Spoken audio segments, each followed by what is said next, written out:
All right, everyone. Good morning, good evening, good afternoon, wherever you're tuning in from. This is Aman, merchant from Dubai, back with our 22nd episode of Epiq Thursdays.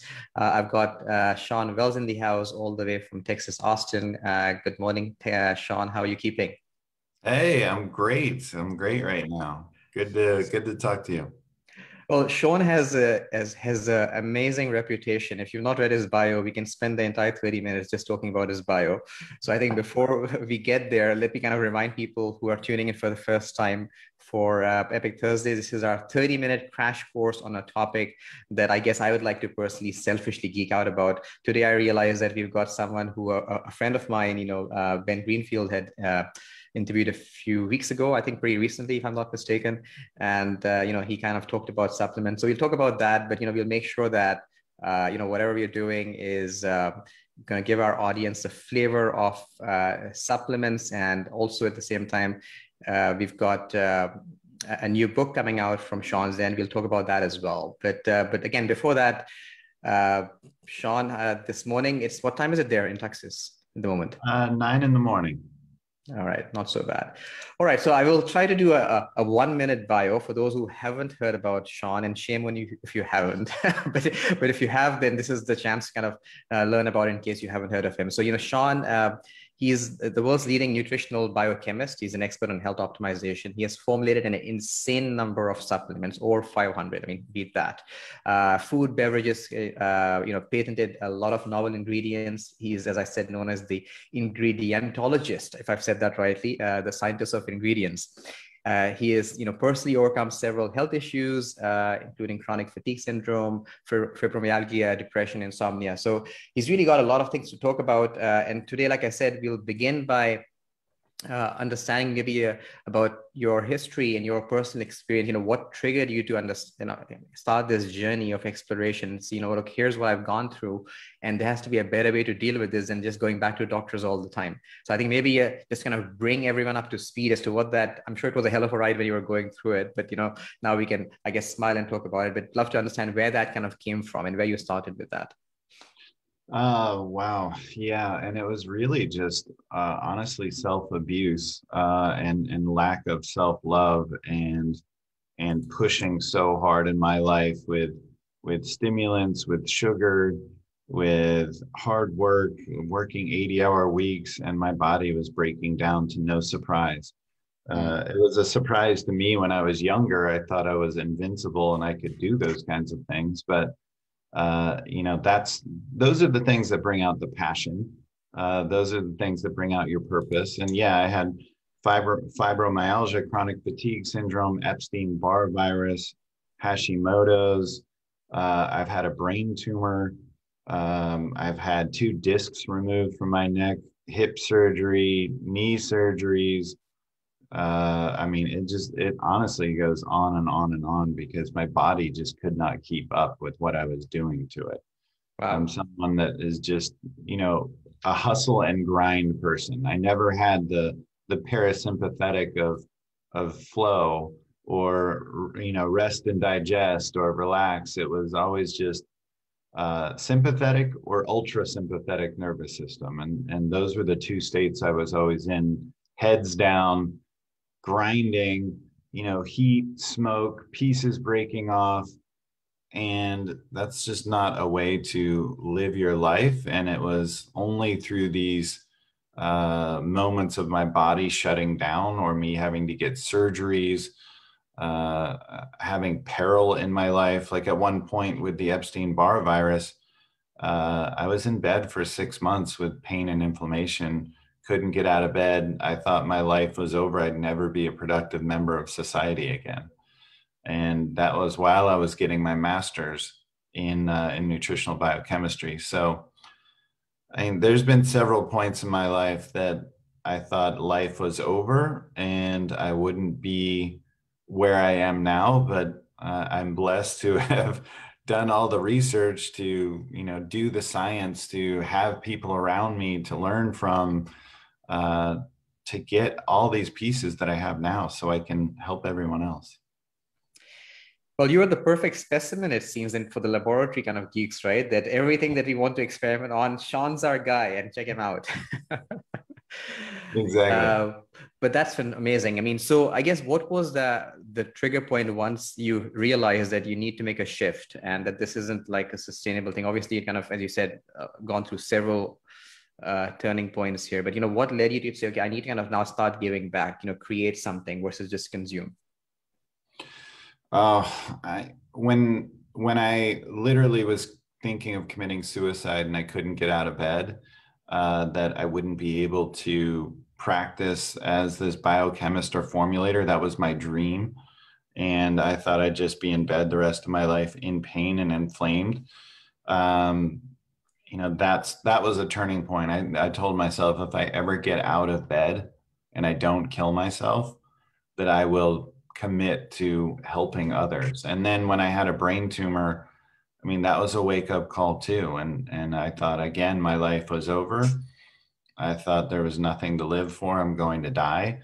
And again, that was wake up call number two, where I was like, again, if I get through this, like, I am going to change other people's lives. I'm going to be committed. Like, and you can see, like, by the way, I make all my money on patents and formulations, my social media, this book, all the stuff on stage that I travel all over the world, all of that, probably at least 50% of what I do and 50% of what I make is just me putting back into the world for free.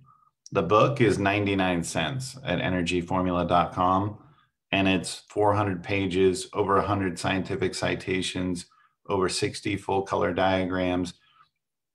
Cost me over $100,000 to work with my team to build it out, and I'm charging 99 cents. The hardcover is $39.99, and it cost me $39.80.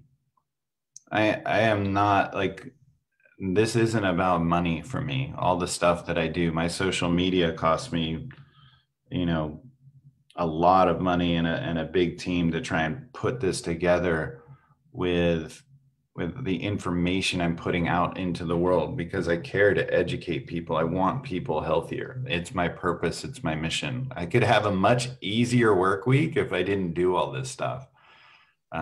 Trust me, like right now leading into this book, I mean, it's literally an extra 40 hours a week on top of my 40 hours a week.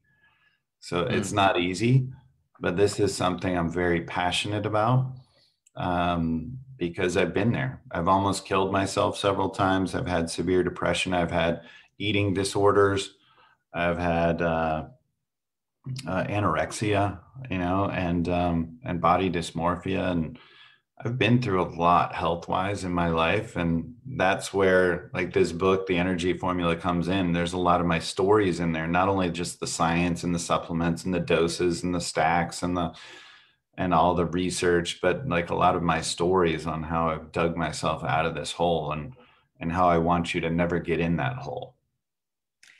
Wow. I mean, like I said, I mean, I thought the bio was long, but I think if you go in this history, you're going to, I mean, as you were saying that, it reminded me of a book that written by, Adam Grant from the University of Pennsylvania. He talked about, all about giving and how that kind of makes a difference. And I think what you're doing right now is an amazing sort of representation of how that's helping you, but also at the same time, making a big difference in the world. So again, kudos, hats off to that.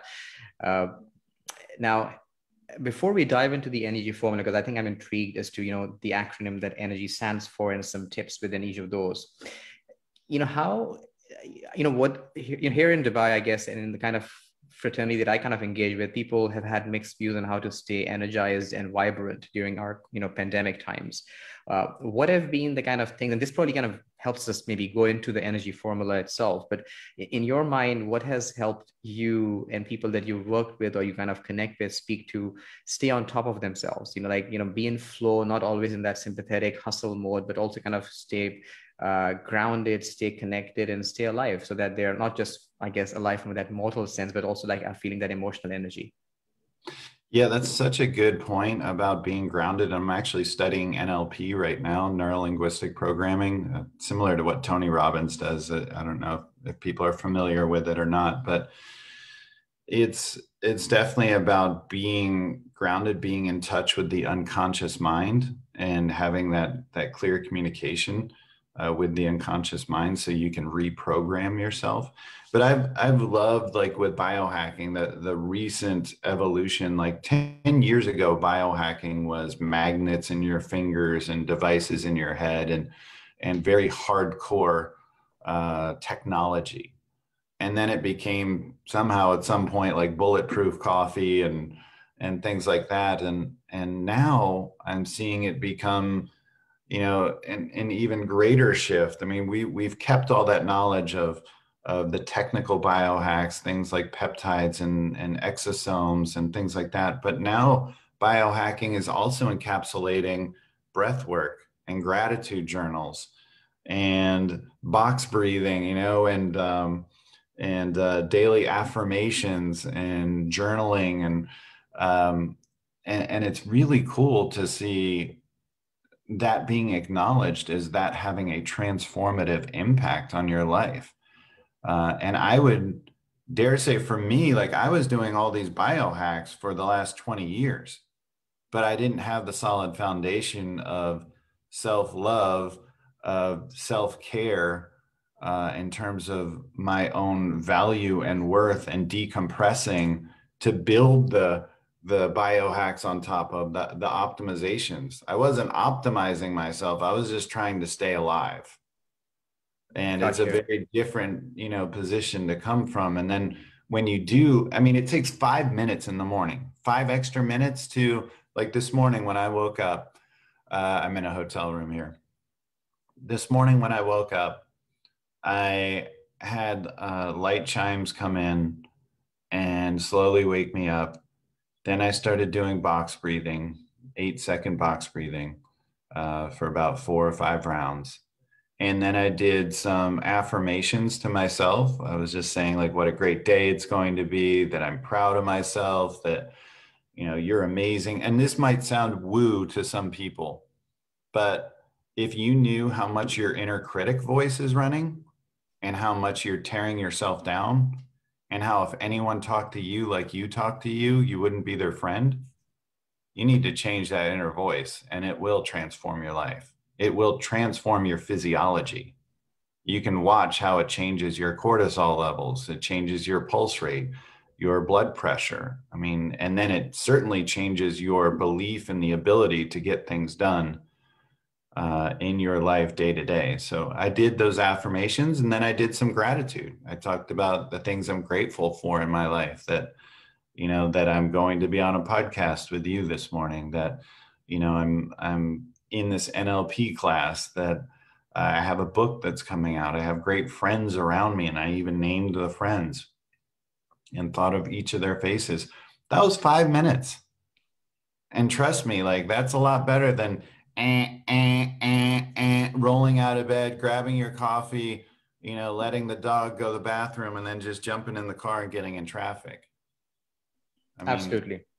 5 minutes, I mean, and my life is very different, and I feel like I own my day. yeah, I mean, the setup is so important, right? We can get ourselves set up by external triggers and let that become our world, or we can kind of set up ourselves from the inside and kind of create our world, and in a sense, kind of, move into it. So I think what you're saying is precisely spot on, because we can let that, I am a huge believer in how we can use language to create reality. And I think whether it's affirmations or the words we speak or write or communicate, those words have a sense of what's going on in our minds, consciously or subconsciously. And if we can't kind of express them, someone else will do it for us. and then, as you said, they're reacting to it or kind of defending in some sense. And that's kind of far more of a difficult time than, in a sense, coming it from your end. So a great idea. I remember you're saying on Ben's podcast that you've been on keto for, I think, nearly 20 years, if I'm not mistaken, right? It's been a long time. So that's before even the world probably was calling it keto. And fasting is a regular part of your regimen. And I remember you were saying on Ben's thing that you were at that time 40 hours into a 70 odd hours fast. I mean, as ridiculous as that sounds, help me understand what was going on. I actually went 90 hours. Crazy. It was a 72-hour fasting challenge with my followers on Instagram and Facebook. And yeah, I was 40 hours in, and there was a storm in Dallas, and I didn't have running water, and a pipe had burst in my house, and yeah, it was unique. It was unique timing, but it was good. Like I honestly, like about 36 hours in is typically where I start to have a huge shift in cognition and my appetite drops. So that's where like I feel the cognitive clarity, that Zen kind of comes over you. And if no one's ever done an extended fast listening, it can be incredible for you. Obviously, they've been done for tens of thousands of years for religious reasons, for enlightenment reasons, and it becomes clear if you let yourself go into fasting and explore fasting in a way that's parasympathetic. Like I will say fasting can be a stressor if you don't change things in your life. Like if you're still trying to run things as frantically as possible, it's not ideal. It can just be an additional stressor. But if you are taking time to meditate, to have gratitude, to take walks, to relax in your day, it can be very transformative, and you start to believe in yourself mentally and physically that I can go 72 hours. And it's really great when you do it as a challenge because the community, you see them doing it and you believe this is something that's possible. I talk to so many people and they'd be like, I couldn't do that. I'd literally be dead on the floor. I'd pass out. My blood sugar would be so low. That's impossible. And it's not impossible. And once you see that that's possible, that's my favorite thing about fasting. It isn't like the autophagy or weight loss or any of that kind of stuff. It's actually that it's possible. I have the willpower to do this. Almost no one else can do this, supposedly. And look at me, I'm 72 hours in without eating. I can do anything. Precisely. Yeah, that's very powerful, right? Because I think the power of the mind to then say that, look, I can accomplish bigger things. Because if this impossible was not just possible, but possible. And I think it reminds me when you said that, similarly, when someone like, Wim Hof goes up and climbs, scales a peak mountain just in his, sort of shorts, you kind of wonder, hold on, you would have been dead by then as well. But, again, it's part of the power of the mind. So clearly, how you prepare yourself, make sure that you don't kind of have all that external baggage along with you while you're climbing that peak, and in your case, the number of hours. So that's brilliant. Now, moving into the idea of the energy formula. I mean, you've written that book, as you said. I've not had the pleasure of reading it yet. I will certainly make it a point after this call to kind of figure how I can get hold of it. But I think energy, as I understand, it's an acronym, and each of those letters is communicating something. Is that right? Correct. So it's experiment. So the first chapter revolves around epigenetics, blood work, bioindividuality, what makes you unique, and that this one size fits all approach doesn't work. So we explore that. And there's surveys in each chapter to see where you're at baseline and how you've improved, along with all these full color diagrams. Again, over 100 scientific citations. The book is just loaded with all kinds of stuff. And if you buy it, you also get, if you go to energyformula.com, you get a free fasting for energy guide where it has your 4 different fasting types, what that looks like. And then there's a hidden chapter on natural movement. So it's really like ancestral movement, like how we used to crawl, and things like exercise snacks, like actually exercising throughout the day and how that looks. Nice. But experiment, and then I roll into nutrition and cover keto, paleo, carnivore, vegan, Mediterranean.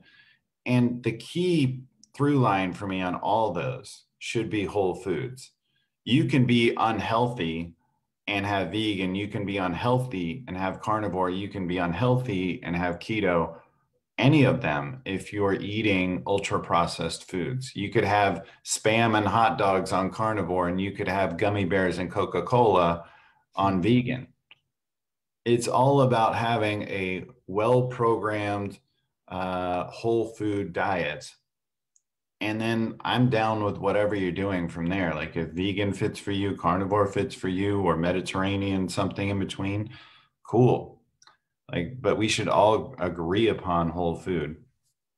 And I do get into like really specifics about keto and how to execute on that with like cyclical and targeted and metabolic flexibility and those kinds of things. And then getting into exercise, I cover high intensity interval training, the data showing how it's much more effective than low intensity, steady state, traditional cardio, that in 5 to 10 minutes twice a week, you can transform your body. And the data is very clear on that. And then some other hacks with things like blood flow restriction training or intraset stretching. I don't know if you know, blood flow restriction is where you use like a cuff, like for your bicep, you use like a blood cuff, a tourniquet cuff, and you make it about what would be a 7 or 8 out of 10. So it's restricting venous blood flow, not arterial blood flow. And so it creates cell swelling, very similar to the idea of like at the end of your 4th set, you're feeling like the pump and it's hard, to get another rep in. Well, this gets you there immediately. And so you can deload your weights, but still get the hypertrophy, the anabolic signal from your muscles. So you can literally drop your weights, to what is like a 30% of your 1 rep max versus, 60, 70, 80%. So you can dramatically deload the pressure on that joint. It's incredible for physical therapy purposes, just for that reason. But also if you have an injury or just like want to get additional hypertrophy and train with a different stimulus. And then from there, there's an idea like intraset stretching, which is, so if you're doing like a curl, right? And you're doing your curls like this, in between your set, when you pause, you intraset stretch, you flex out your tricep as hard as you can so that the bicep is lengthened as much as possible. It's stretched. And this is full time under tension. And then you never allow the bicep to truly rest. And then you go right back into your set, making sure to not bounce at the top or the bottom. And then again, flex and then go into your set. And there's constant time under tension that way. And it's called intraset stretching. And it's exhausting for that reason. So I get into like a lot of the new research on exercise hacks and then routines, getting into circadian rhythm, that sleep-wake cycle, how important that is, like Dr. Sachin Panda's data, and that you should be eating during the daylight hours for your intermittent fasting, covering proper sleep hygiene, what a sleep fortress looks like, meaning like really protecting that area of sleep and making it all about sleep. Like you don't have devices in the room, you don't have TV in the room, you don't have arguments in your room. Like your bedroom is about sleep, period, and maybe sex. But and then getting into the morning routines like I was talking about, and you can expand on that. And I get into, some of the brain games and cold plunges and walks or exercise and what all that looks like in the morning. But even just that 5 minutes can radically change your day, like I was talking about. Then growth, getting into growth mindset. So like stoicism, the obstacle is the way, Ryan Holiday, and what that looks like. And that's a through line in the book, is resiliency.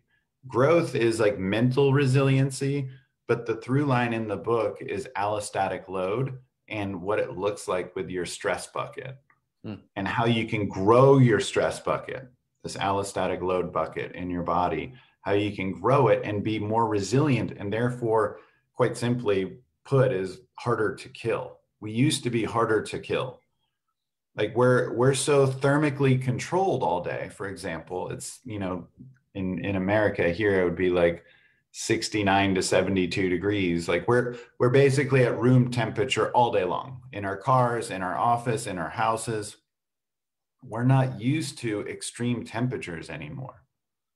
And that way, like our resilience is much lower. We're used to eating all day long, snacking, eating, and we're not resilient by being able to go many hours without eating anymore. So we don't have that sirtuin gene activation like we used to. Mm. We don't have the mitochondrial biogenesis like we used to. We don't have the immune system resilience like we used to. And then it makes it even worse when we're lonely, when we're wearing masks, when we're over sterilizing, when, you know, it just goes on and on and on, that we're not taking our immune system to the gym anymore. We're supposed to be hugging people. We're supposed to be eating things out off the dirt. We're supposed to be, you know, interacting with other people that are somewhat sick. That takes our immune system to the gym, makes our immune system stronger. When we're not around people that are sick at all, when we're not exchanging microbiomes anymore, like from the dirt, from other people, from animals, and we're not having social interaction, like our immune systems become very weak. And yep, we get sick very easily. And so, and then the last chapter, which is kind of rolls right into this, is your tribe.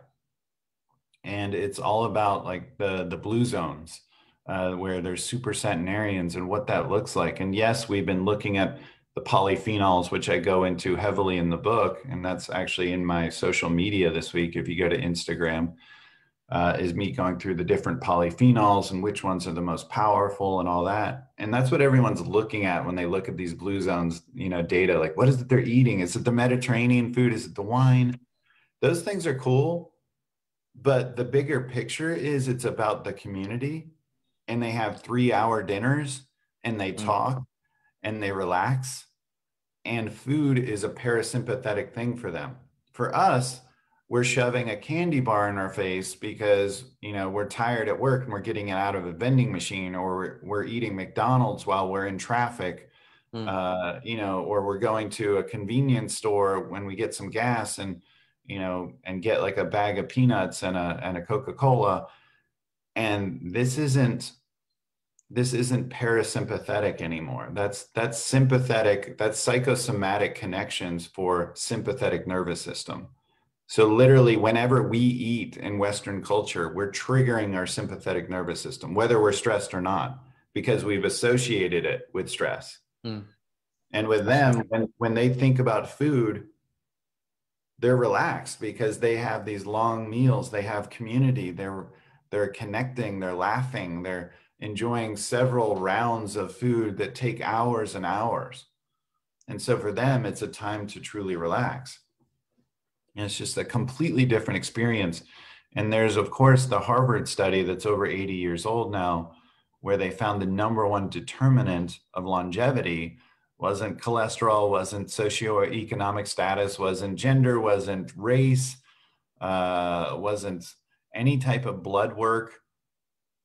It was quality of relationships. And that was #1 by far and away, was quality of relationships.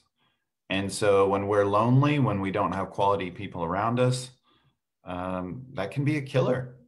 Like a serious killer. I think it's something that we should be concerned about, and you know, physicians should be looking at is like, what's your relationships like around you? And if people don't have quality friendships, quality mentors, a good support structure, their health is going to be poor. Their longevity is going to be poor. Yeah, I mean, look, the relationships piece is quite critical, and people tend to look for quick fixes because they think that there's something that they have to acquire. But these relationships are their sort of, you know, secret fuel, as you said, in many communities. And, you know, the joke that the people who are quote unquote the poorest in the world are the most content in the world because they have like a stronger connection with one another, whether it's like in the highlands, for example, in the peaks of the mountains, the forests, and so on and so forth. I think that same idea of, you know, having that tribal connectivity with versus having a digital connectivity that perhaps people feel they have as a more of a positive. So to round off, Shawn, I'm just wondering, perhaps if you were to in your parting remarks for the audience watching now or later, share with us maybe 3 to 5 things that you feel, whether it's on the supplement front or something on the energy formula, that you feel would be worth people's keeping in mind literally, but also at the same time, maybe even take for their mind if needed to ensure that they're going to be prime, because the world is still going to be a crazy place for the next few months. All right, so raise ketones. That's going to be good for your metabolic flexibility in your brain. For your brain to use ketones for fuel, the brain actually prefers them. So take glucose disposal agents, things like cinnamon and berberine. I prefer dihydroberberine. I get into that in the book. Ketogenic dieting, intermittent fasting or extended fasting, glycogen depleting exercise. So things like high intensity interval training, and then supplements like exogenous ketones or C8 MCTs. All of those things will raise ketone levels and have your brain upregulate MCT transporters so that it can utilize more ketones. Next one would be that brain flexibility that we were talking about before, that resilience. The obstacle is the way. I would recommend reading not only my book, but reading Ryan Holiday's book, The Obstacle is the Way. He has some other great books too, called The Ego is the Enemy. Excellent in terms of perspective. It's really about, like, you don't want the shortcut around the obstacle. You don't want no obstacle to be there. You want that obstacle to be there because that's where you find your why. That's where you find your purpose. That's where you gain your resolve. And that's where you're going to gain your identity and self-reliance. And that will create resilience in your life. From there, I would say some supplements that I would look at really in foods are these polyphenols. Polyphenols are phenomenal when it comes to anti-aging. They're the most powerful anti-aging compounds I know of. They're almost all sirtuin gene activators, which is associated with longevity and keeping the telomeres longer. They are like things like these storied foods and beverages. So trans resveratrol in red wine, EGCG in green tea, chlorogenic acid in coffee, pterostilbene in blueberries, quercetin in onions and apples, apigenins in parsley. It goes on and on and on. Like, these compounds are incredible. And from the research I've read, apigenin is actually one of the most powerful when it comes to something very unique. It's called CD38 inhibition. And that actually, when we look at NAD levels, NAD is key for cellular energy. And you might have heard of IV NAD or certain supplements around NAD. And so there's two aspects of NAD that are important as we age. One, creating more NAD. Two, protecting that NAD from being catabolized too quickly. And so apigenin inhibits the enzyme that breaks down NAD, so it'll keep more NAD around. Nice. And then I really like, my favorite one, according to data in terms of raising NAD, is FISSN. Comes from strawberries. So that's my favorite combination, is FISSN and apigenin. And then also for an NAD booster, I love NMN over NR. True Niagen, the data is just weak at best. Honestly, it's over marketed and it's not that strong. I would be taking around 1 gram of NMN a day. And if you look at Dr. David Sinclair's data or Dr. Rhonda Patrick, they would agree with me. NR is honestly junk. If you're taking it, I just stop taking it. NMN is the better one for sure. And yeah, take around 1 gram. And then some other supportive nutrients for the mitochondria would be PQQ, 10 to 20 milligrams a day, and then CoQ10, especially in the ubiquinol form. There is a form, MitoQ, that has some preliminary research, but I can't speak to it. Has a lot of research, but it could be interesting. And yes, IV NAD works great if you have access to that. And another way to do that may be intranasal NAD. But you know, how consistent that is in question. And then from there, I would make sure, going back to my idea of exercise snacks, it might sound weird, But there's data showing that it takes about 45 minutes of working out at the gym to undo your 8 hours of sitting at your desk. And that's why we decline as we age. We literally flop down in our chairs. We just do this. We fall into our chairs. We don't lower ourselves down. We lack the ability to squat. We don't have mastery over our bodies, and we're not moving throughout the day. Even those of us that are going to the gym for an hour a day, that's great, but it's still not undoing all the sitting. And even worse, if you're sedentary for 23 hours a day, that's highly problematic too. So finding like 5 minutes every hour to just move your body, do some squats next to your desk, do some, some yoga or Pilates or something, move your body. That's great. And then lastly, I would say that whole food thing is so critical. Just avoiding the GMO, the RBST, the RBGH, artificial flavors, colors, sweeteners, all these things, these ultra bliss point foods, they manipulate the food so that we have foodgasms. Natural foods have sweet, spicy, tangy, crunchy, gooey. They don't have all of those things. When you have things out at restaurants, when you have these ultra processed high bliss point foods, they have all of those things so that your brain is overwhelmed and has foodgasms and you want to keep eating. It overrides satiety. If you go back to whole foods, you won't have those problems. You won't be overeating. You'll be satisfied. Well, that's going to take I think I'm actually very intrigued about the polyphenols because I remember taking some mixes before. Would you recommend these like in like a separate, obviously people eat fruits and whatnot, or are they kind of recommended with it powders or supplements? What is the recommended one? Because I'm kind of intrigued which is the one that I should look at on a selfish basis, because I remember taking a powder from one of them. I'm not going to name the brand, but there's a couple of them that market themselves as very good. Here's my stack right here. I'll show you. So NMN, this is the brand Tonique on Amazon. Okay.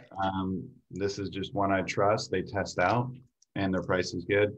I am trying MitoQ at the moment. I've typically used Kanika's ubiquinol that comes from a few different companies in the past.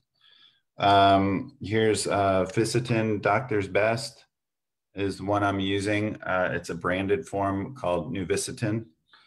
And then this is one of my favorite companies too, Thorne, and it's a quercetin phytosome. And I love that one as well. And then I do have some Apigen in here somewhere, but I'm not seeing it. So, but yes, that's my stack right there. But so you don't take anything that's like a polyphenol mix as such? You're taking them as individual ones? I've used Polyphenomenal from Bulletproof. It's a solid product, but it doesn't have the bioavailability enhancement. A lot of these polyphenols have really low bioavailability. And then I really wanted to focus on lately with my new research on Fisetin and apigenin. And I also like quercetin is actually works on both. It works on both raising NAD and then inhibiting CD38. So that one's interesting as well. But again, low bioavailability. So I look at like getting a phytosome, a liposome around it. So those are, I'm going more individually. It costs more, but if I was to just get one product, I would get that Bulletproof Polyphenomenal. Got it. Wow. Well, this has been a delight. We've indulged in topics more than I guess we had got you on cue for. So thank you very much. You've been very generous.